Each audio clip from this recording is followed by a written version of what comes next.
Hi, my name is Patrick Babineau. I'm your host for our new show called Around Thurston County. Around Thurston County is all about the place we call our home.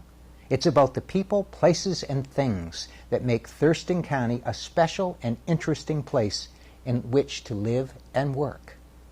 Our show today is a preview of some of the topics we'll be discussing in upcoming shows. We hope you enjoy this and find it interesting. Please plan to watch for our show and tell your friends about it.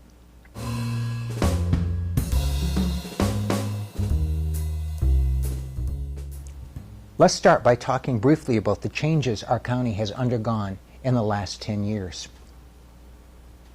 Since the year 2000, Thurston County has grown from 207,000 people to over 252,000, almost a 22% increase in just the last 10 years.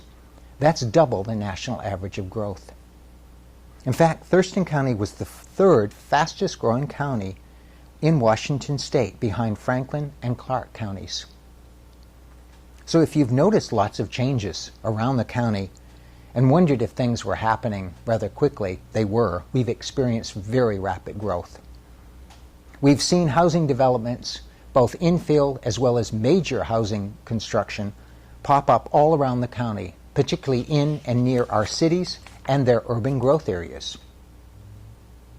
In a future show, we'll be talking about Thurston County's unique urban growth areas.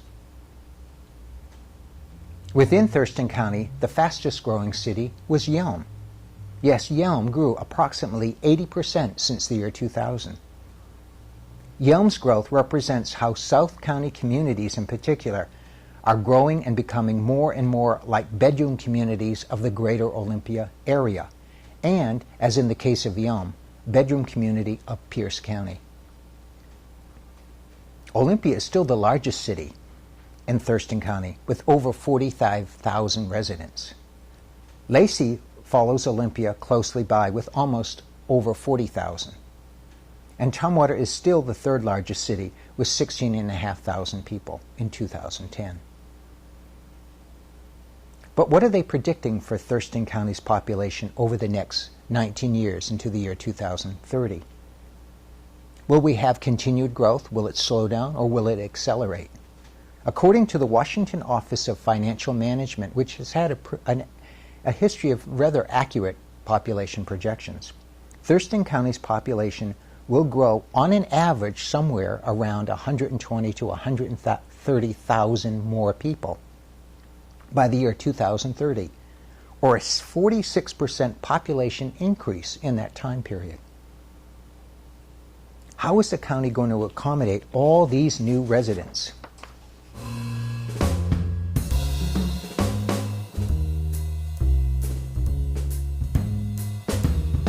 What will the local governments do to address the increased population pressures and its impact on the land and on governmental services to the residents of Thurston County? How are local governments coping with the current downturn now, and what are their plans after the recession to accommodate for future growth? The largest local government in Thurston County is the Thurston County government. But that government is experiencing rather serious budgetary problems currently. Almost 77% of Thurston County's budget is now spent on criminal justice, principally the sheriff's office and the county court system. The remaining 23% of the budget goes to all the rest of the county's services. In fact, since the 1980s, non-criminal justice staff personnel for Thurston County government has not increased at all, even though the county's population has increased by over 100,000 people. What does that mean for county residents who need health services or park services or other services which the county has traditionally provided? And what is the projected county budget trend line anyways, and how does that impact future services? What could the county do differently to provide for future funding needs? In an upcoming show, we will be talking with someone from the League of Women Voters who has looked at these county issues and has some observations to share with us.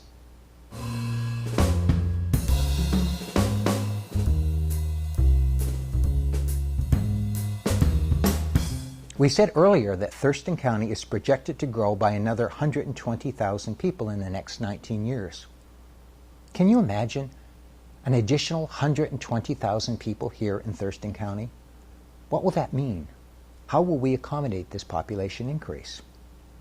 According to a recent study, the average household size now in Thurston County is a little under 2.5 persons per household, and that's shrinking. Did you know 25% of the total households in Thurston County are single-person households? And if Thurston County receives another 120 to 130,000 residents over the next 19 years, that means it will need almost 50,000 new housing units in the next 19 years. Will we have enough housing? Yes, this recession will end and the recovery will come.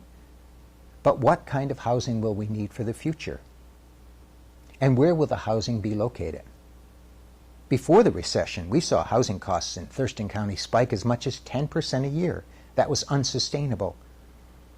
And it made it less affordable to many of the county's residents, including low-income persons, seniors, single people, and the young families. This recession has temporarily reduced housing values. We're all aware of that. But many folks are still having a difficult time getting credit to even purchase a home at these reduced prices. Once the economy rebounds, and it surely will, housing prices will recover and prices will rise again, maybe even significantly. So what will the housing situation be here in the next 10 years, in the next 20 years? In a future show, we'll be talking with a housing advocate to discuss housing patterns and housing availability issues here in Thurston County.